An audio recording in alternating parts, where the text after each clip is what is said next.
Excuse me, sir.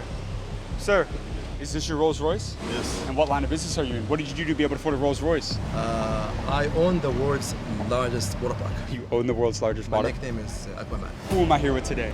Jason Derulo, What was the most amount of money that you've made in a single year? $30 million. Are you a business owner? I am. So I own about 13 businesses now. 13 companies. Yes, sir. What business has made you the most money? You'll never be able to guess. What was the most amount of money that you've made in a single year? I mean, it's hundreds of millions. In terms of, 30 million this year. did you buy this Rolls Royce cash? Yeah, so we're here in Dubai, and in Dubai a lot of transactions happen cash. So literally $600,000 bricks of cash. What's a lesson about money that banks don't want people to know? Thanks. I'll tell you something. Look. You guys, we just landed in the supercar capital of the world. And no, I don't mean camels, I mean actual supercars. Guys, we're in Dubai right now. And today, I'm gonna be going all over the wealthiest areas in Dubai to find supercar owners, to figure out what they did to be able to afford supercars, from Rolls Royces to Ferraris to G-Wagons, everything. This video is going to be amazing from start to finish, you guys. So you're gonna wanna stay tuned. But with that being said, let's get this video on the way.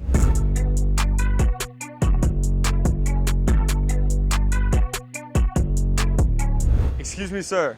Sir, Yeah. is this your G-Wagon? Yeah, a minute. And what did you do to be able to afford a G-Wagon out here in the UAE? I own the world's largest water park. You own the world's largest My water. nickname is Aquaman, Yeah. basically. How long have you been a business owner? More than a decade. Within a decade. Yeah. And I go all over the world interviewing the most successful entrepreneurs. Could I interview you for the channel real quick? We have 5 minutes today? Oh, let's do 5 minutes. Have you ever been broke before? I was bankrupt twice, sued 24 times. You were bankrupt twice. And sued 24 times. Yeah. Oh my goodness. Yeah. How did you come back from that? Again, the genius thing I did is never quit. I think people think because I'm from here, I'm born and raised from UAE, it's like, oh, you're born with money, you have oil money. I mean, I wish that was the story, but that wasn't the case. So you don't come from money? No, I don't. My family was nice people, mid-class, one job all their life, and then I was the black sheep, and I was like, no, I'm gonna be different, and that's how it became. But yeah, bankrupt was, I still remember I got once a text on my phone, I had 1.8 million in negative. And for the next 4 years, I'm just paying back debts that my partner that was with me in the business got us in, and then like eventually became now the biggest one in the world. Why did you get sued 24 times? Suppliers, old partner, third-party suppliers, employees, different things. Because when you're business, people always want to sue you. So how important is it to choose the right business partner? It is the most important thing. Now I'm playing solo. All my companies, I do joint ventures with people. Do you prefer it that way, to have complete ownership? Personally, yes. Why is that? Because I've had bad experiences with partners. Because again, I am very aggressive in business. I'm very open for. I love failing. I have fallen in love and failing for so long. Yeah. So for me, most people are scared of losing money. For me, it's just money. Yeah. It's like, so what? Just money. Let's make more of it. Because I know how it feels to have money, not to have money. I've been both spectrums of the equation. But you failed a lot as an entrepreneur. Oh yeah, my first year I was rejected 617 times. First year. 617 times. First year. 'Cause every day I was getting at least 2 no's. Yeah. Every no is one step closer to a Exactly. yes. Now I know how to navigate them much faster. And again, all these no's built me up to become what I am right now. So I will never look back and say, oh, I was horrible. That's the best lesson I've ever had. What's the deepest life quote that you've ever heard? Something that I wrote to myself. Actually, this is something I want to show you. I wrote this to myself 8 years ago when I had 3 legal cases on me and I was, I think, $250,000 in debt. Train your mind harder than your body. Never accept someone else's limitation. Pain is essential. Visualize what you want all the time. Learn the meaning of overload. Become obsessed. Never become satisfied. That was me 8 years ago. So it seems like the mindset is everything. It's the only thing. More important than skill sets. Skill sets, you can always gain them, but the mindset is, again, you either have it or you don't have it. You can't be motivated all day, but you need to be disciplined. Yeah, you got amazing advice, my friend. Thank you so much for your time, man. Thank you. Appreciate Good luck. you. Thank You you, need to come man. to the water park. Let's go. Guys, that's got to be one of the wildest walk-ups I've ever done. He owns the largest water park in the entire world. But I want to highlight how there's a big misconception about wealth in the Middle East. Everybody thinks that just because you live in places like Dubai and the UAE that you come from a ton of money. He wasn't born into a super rich or wealthy family, but all he did was not take no for an answer. He was rejected 600 times in a single year, but he kept his head down, he kept going, learned how to sell, and ended up making 8 figures in a single year. Great interview out here in Dubai. We got to keep this video rolling and go find another one. Come on, let's go, you guys. Excuse me, sir. Sir, is this your Rolls Royce? Yes. And what line of business are you in? What did you do to be able to afford a Rolls Royce? So I own a fashion brand called Icon. You're a business owner. Yeah. How long have you been an entrepreneur? 6 years. Over these 6 years, what's the most amount of money you've made in a single year? In terms of 30 million this year. $30 million. And I go all over the world interviewing the biggest business owners. Could I get 1 quick minute with you for the channel real quick? Yeah. We do it outside of the car? Sure. Did you buy this Rolls Royce cash? Yeah, so we're here in Dubai, and in Dubai a lot of transactions happen cash. So literally $600,000 bricks of cash. So you bought this for $600,000. Yeah. That's incredible. So what is the deepest life quote that you've ever heard? Whatever you want, you can have it, as long as you're willing to bleed for what you're asking. You should bleed for what you're asking. Yes. You got to put it on the table is what you're saying. Yes. Because you can have it all, and I'm here because I'm willing to sacrifice who I am right now for who I want to be in the future. And most people, they don't want to trade their current life for who they want to be later. I'm willing to lock myself in, go monk mode, don't see friends for 6 months, don't be with no chicks. I didn't care. I only cared about who I had to become. And everything has a price. Your dream life has a price too. So the question is, are you willing to pay that price? To me, the answer was yes every fucking time. When you were coming up, did you have a lot of haters? Too much, yeah. And still do. Look, if you don't want any haters, then becoming successful is not for you, because it's a part of it. But in the beginning, it's more people hate on what they gave up on themselves. So if they see you trying to pursue that business, you trying to become rich for yourself, and they've not had the balls to try it, or they're just scared, then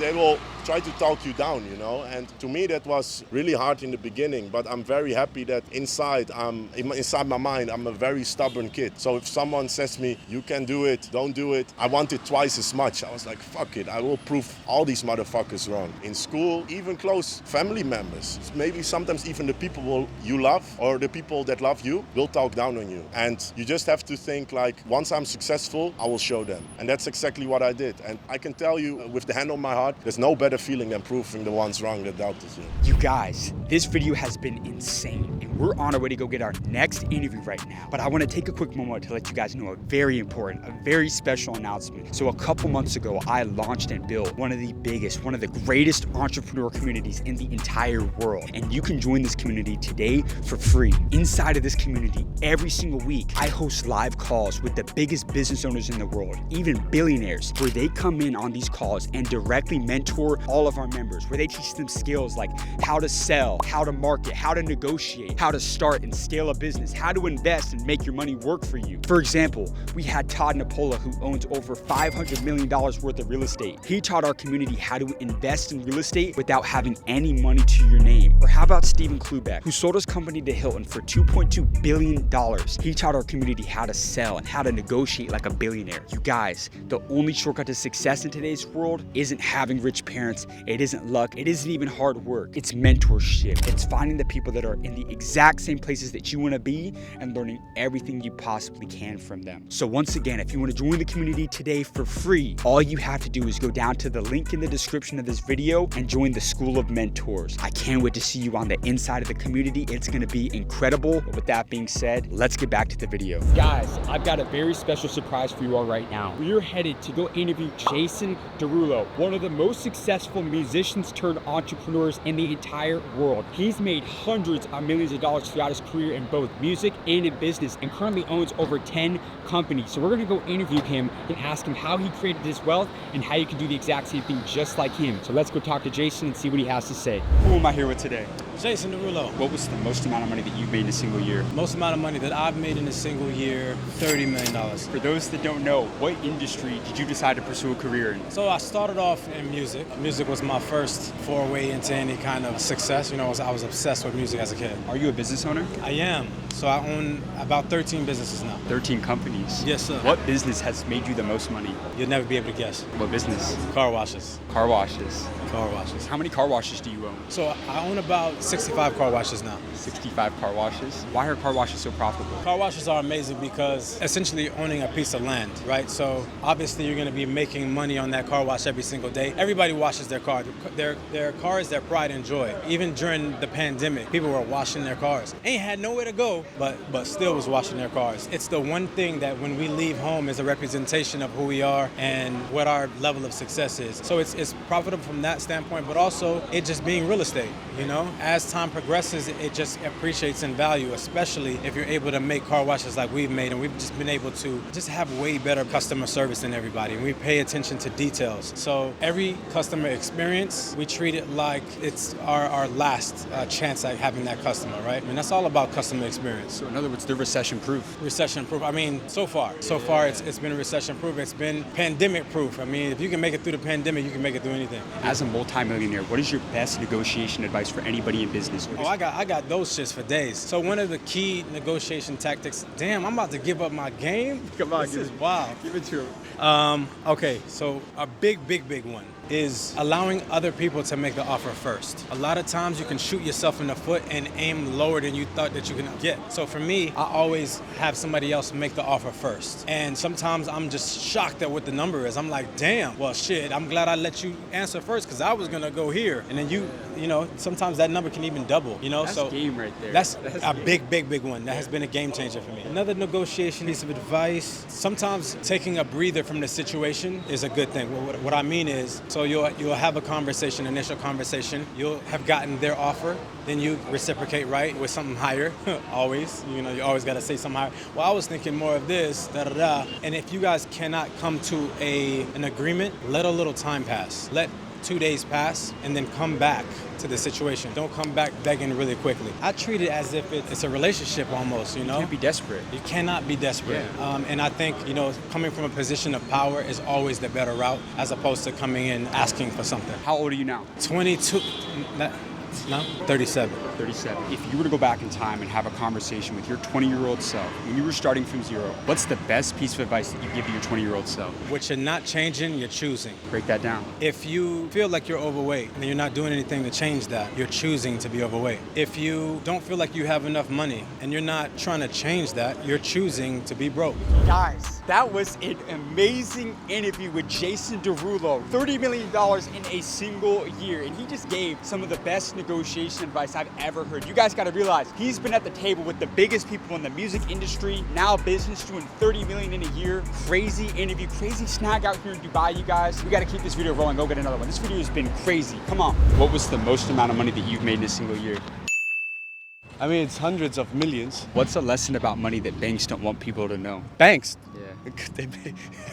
I tell you something. Look, if a bank says I'm only going to take 1% of your money for managing all your things, that's not 1% of your money. That's probably 95% of your income that you would have had in your lifetime. Now you're like, how does that make sense? It makes a lot of sense because this is one of the tricks that people that are not into finances or generally anybody who pays taxes, let's call it taxes because banks' fees could also be called taxes, right? Think about this. If you live in a country that takes 25% income tax and you start with $1 and over your lifetime you double this dollar over 20 periods, just a numbers example, you would have $1,048,000, right? That's just over 20 days, let's say, or 20 years, however you want to see it. If you double that dollar for 20 times, you will end up with $1,048,000. Now, how much would you have if somebody took 25% from your profits after the same period, around 750,000, whatever? No, you would have 96% less. You would have around $50,000 to $70,000 because they took away your compounding effect. That is the trick. Because the base doesn't grow that fast, and you will feel it at the end. The compounding comes with the growing base. Yeah. They don't teach that in school, you know that, right? I don't know why. And what's your best negotiation advice for anybody in business? Because you've been at the table with some heavy hitters. You know that you exited a company for a lot of money. What's your best negotiation advice for anybody in business? Negotiations are won by the people who don't need the deal, who could just walk away. But you're always in some kind of a situation where you might really need the deal, especially when you don't have a lot. Right. You might really need the deal. So I was in a situation actually quite recently, 4 or 5 years ago. I was sitting in front of investors, right? We had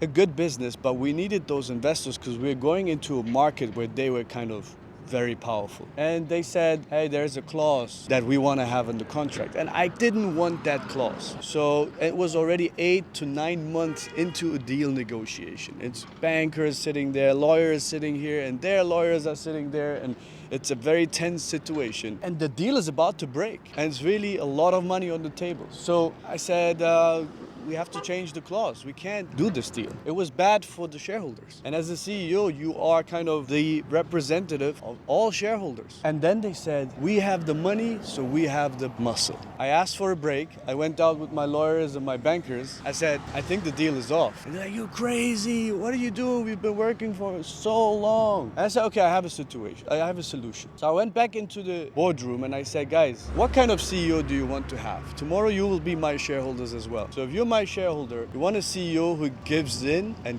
gives up if somebody says something like this? Or you want a CEO who stands up and says, this is not good for our shareholders and I'm not gonna do this deal? You might have the muscles, but I have the balls. And I was quiet. And they actually looked at it from that perspective now and say, yeah, he's kind of right. So if he's now kind of weak in our negotiation, but tomorrow he's our CEO, I don't want a CEO like that. I want a strong CEO. So that was one of the things that I learned later on. Be diplomatic, never be disrespectful, but put yourself into their shoes after the deal. Amazing. That's really what helped. You got amazing advice, man. Thank you so much for your time. Thank I you. appreciate that. Thank you. Guys, this video was incredible to make. We got to come back out to Dubai very soon because the content out here is amazing. But I need you guys to like and subscribe for amazing content we've got coming very soon. And if you're not a member yet, you guys need to join my private entrepreneur community, the School of Mentors. The link's down in the description of this video to join, because members in our community can hop on live calls and ask questions directly to the millionaires and the billionaires that I interview about how to start and scale their businesses, the skill sets they need to develop, like sales, negotiation, other things like how to create wealth in real estate and various other industries. You do not want to miss out on this opportunity. So to join, like I said, go to the link down in the description of this video. I can't wait to see you on the inside, but with that being said, I'll see you in the next video.